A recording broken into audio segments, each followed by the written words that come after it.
بسم اللہ الرحمن الرحیم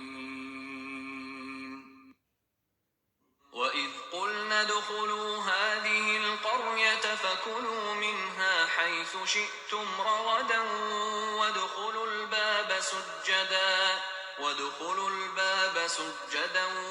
وَقُولُوا حِطَّةٌ نَّغْفِرْ لَكُمْ خَطَايَاكُمْ وَسَنَزِيدُ الْمُحْسِنِينَ۔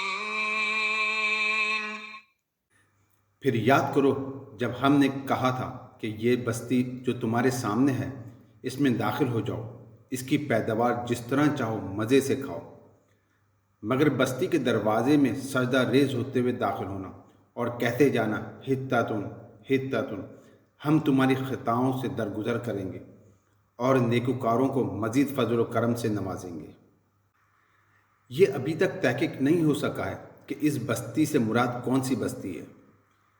جس سلسلہ واقعات میں یہ ذکر ہو رہا ہے وہ اس زمانے سے تعلق رکھتا ہے جب کہ بنی اسرائیل ابھی جزیرہ نما سینا ہی میں تھے، لہذا غالب یہ ہے کہ یہ اسی جزیرہ نما کا کوئی شہر ہوگا، مگر یہ بھی ممکن ہے کہ اس سے مراد شتیم ہو جو یریحو کے بالمقابل دریائے اردن کے مشرقی کنارے پر آباد تھا۔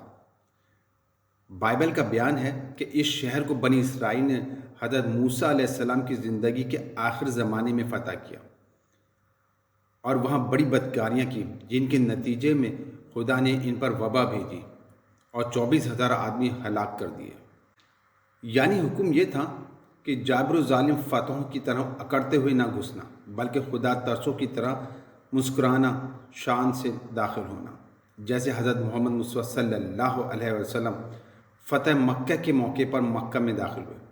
اور حطتن کے دو مطلب ہو سکتے ہیں، ایک یہ کہ خدا سے اپنی خطاؤں کی معافی مانگتے ہوئے جانا، دوسرے یہ کہ لوٹ مار اور قتل عام کے بجائے بستی کے باشندوں میں درگزر اور عام معافی کا اعلان کرتے جانا۔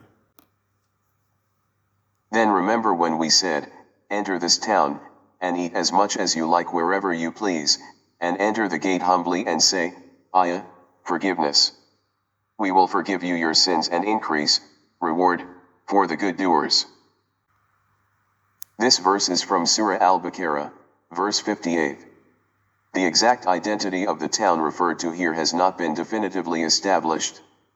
The events mentioned in this series are related to the time when the Israelites were in the Sinai Peninsula.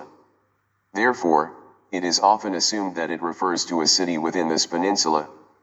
However, it is also possible that it refers to Shittim, located on the eastern bank of the Jordan River opposite Jericho.